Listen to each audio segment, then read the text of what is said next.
Rangsakni takoksong bukoksong norok tai tongo tabuk TMB News and Entertainment Channel. সাংবাদিক বন্ধুদের সবাইকে নমস্কার জানাই।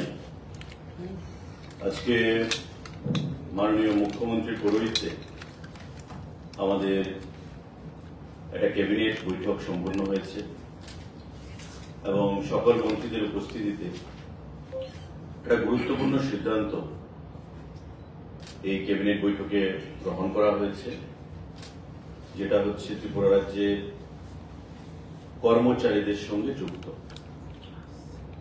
আপনারা জানেন যে 2021 সালে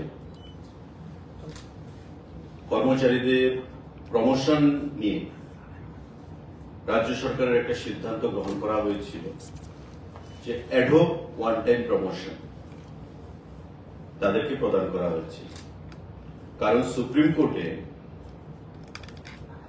রাজ্য সরকারের তরফ থেকে দায়ের করা আগের সরকারের সময় একটা মামলা চলছে এখন পর্যন্ত, যাকে আমরা এসএলপি বলি, স্পেশাল লিভ পিটিশন, প্রমোশন সংক্রান্ত বিষয় নিয়ে।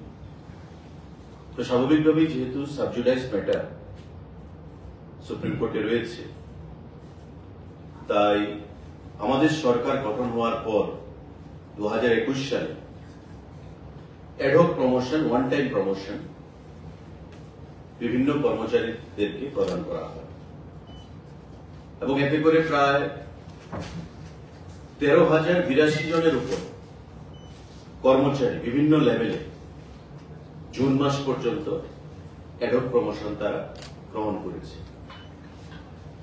কিন্তু আমরা দেখতে পেয়েছি সরকার বা মাননীয় মুখ্যমন্ত্রী যেটা উপলব্ধি করতে পেরেছেন যে এই কর্মচারীরা যারা সরকারের বিভিন্ন পলিসিকে বাস্তবে পরিণত করতে, ইমপ্লিমেন্ট করতে একটা গুরুত্বপূর্ণ ভূমিকা পালন করে থাকে এবং রাজ্যের উন্নয়নে এই কর্মচারীদের একটা বিশেষ ভূমিকা আমরা পরিলক্ষিত করি বা বরাবরই তারা আন্তরিকভাবে কাজ করে।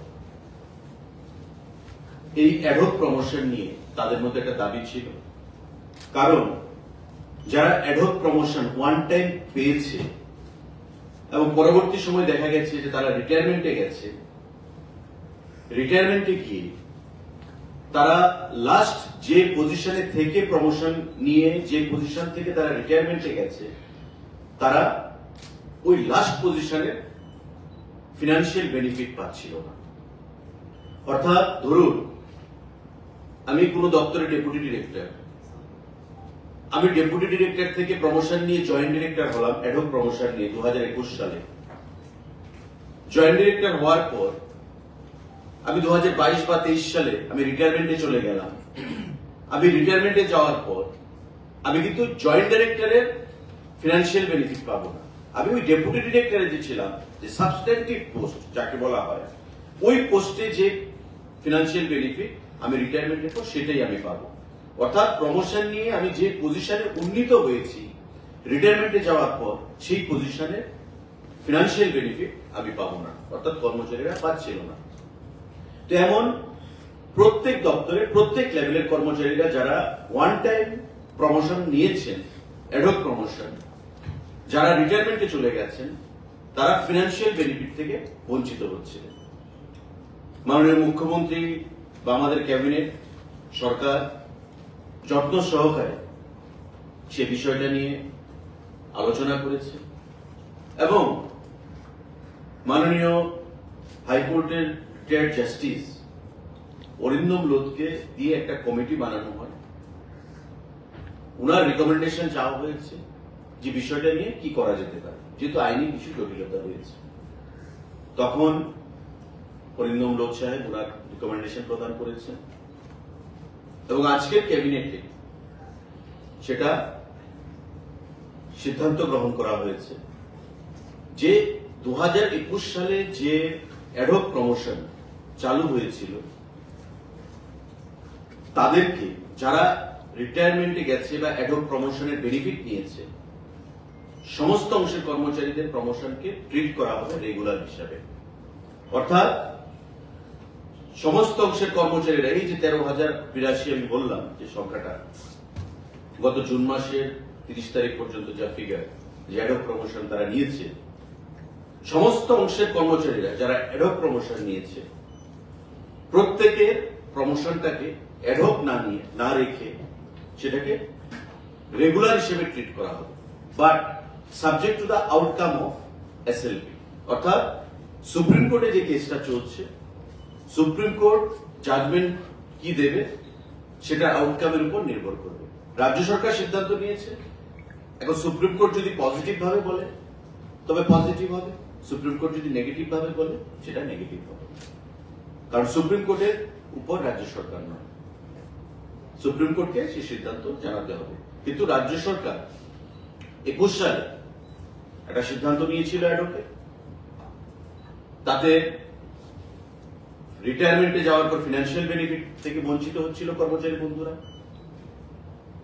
আজকে দীর্ঘদিন বাদে আমরা দেখতে পেয়েছি কর্মচারীদের মধ্যে একটা দাবি ছিল যে আমাদেরকে অ্যাডহক দেওয়া হয়েছে, প্রমোশন দেওয়া হয়েছে, কিন্তু আমরা ফিনান্সিয়াল কোনো বেনিফিট পাচ্ছি না। আমরা রিটায়ারমেন্টে যখন যাচ্ছি তখন আমরা যে পজিশন থেকে আমরা উন্নীত হয়েছি, ডেপুটি ডিরেক্টর থেকে জয়েন্ট ডিরেক্টর হলাম, কিন্তু জয়েন্ট ডিরেক্টরের কোনো বেনিফিট পাচ্ছি না, আমি ডেপুটি ডিরেক্টরের বেনিফিট পাচ্ছি। এখন থেকে ওই সমস্ত অ্যাডহক প্রমোশন যারা বেনিফিটেড হয়েছেন, অ্যাভেল করেছেন, তাদের সেই সমস্ত প্রমোশনগুলো রেগুলার হিসেবে ট্রিট করা হবে, subject to the outcome of SLP. রাজ্য সরকার মাননীয় মুখ্যমন্ত্রীর পৌরোহিত্যে আজকে এই সিদ্ধান্ত, একটা বলিষ্ঠ সিদ্ধান্ত গ্রহণ করা হয়েছে, এবং আমরা ক্যাবিনেটের তরফ থেকে মাননীয় মুখ্যমন্ত্রীকে, মাননীয় অর্থমন্ত্রীকে, মুখ্য সচিবকে আমরা ধন্যবাদ জানাচ্ছি, যে এতে করে কর্মচারীদের একটা দীর্ঘদিনে যে দাবি, আমরা প্রমোশন পেয়েছি, প্রমোশন নিয়ে যে একটা তাদের খাইশ ছিল বা তাদের একটা দাবি ছিল, বিগত আমলে সেটা কেস সুপ্রিম কোর্টে গেছে, আমাদের সরকার আসার পর অ্যাডহক প্রমোশন চালু করেছে, একটা লার্জ স্কেলের এমপ্লয়ি তাতে বেনিফিটেড হয়েছে, কিন্তু বেনিফিট পাওয়ার পরেও রিটায়ারমেন্টে গিয়ে তারা বেনিফিট পাচ্ছিল না।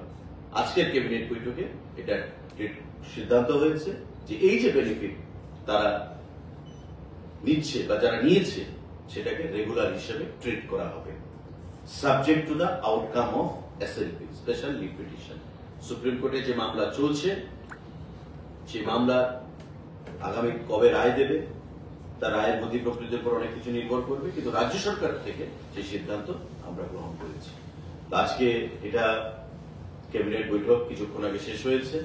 সাংবাদিক বন্ধুরা, রাজ্যের কর্মচারীদের জন্য আমরা এই খুশির খবর, যারা রিটায়ারমেন্টে গেছেন অ্যাডহক প্রমোশন নিয়ে, তাদের কাছে খুশির খবর, এবং যারা ইন সার্ভিসে রয়েছেন, রিটায়ারমেন্টে যাননি কিন্তু চাকরিতে রয়েছেন, হয়তো 5 বছর, 10 বছর, 15 বছর আরো চাকরির জীবন রয়েছে, তারাও ফিনান্সিয়াল বেনিফিট পাচ্ছেন, এবং এই ফিনান্সিয়াল বেনিফিটটা তারা পাবেন যারা অ্যাডহক প্রমোশন নিয়েছেন। যারা রিটায়ারমেন্টে গেছেন তারা ফিনান্সিয়াল বেনিফিট পাবেন, যারা রিটায়ারমেন্টে যাননি, চাকরিতে রয়েছেন, তারাও ফিনান্সিয়াল বেনিফিট পাবেন, subject to the outcome of SLP.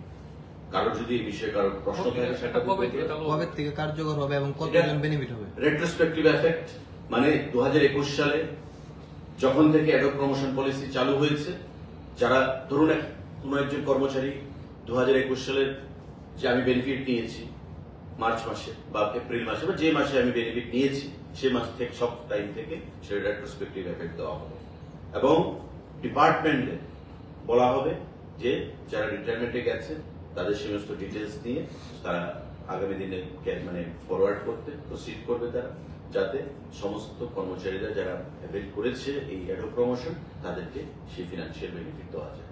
কতজন উপকৃত হবে? এখন পর্যন্ত আমি যেটা বললাম, 13,082 জনের মতো অ্যাডহক প্রমোশন নিয়েছে কর্মচারীরা জুন মাসে, এই 2025-এ জুন 30 জুন পর্যন্ত তারা বেনিফিটেড হবে।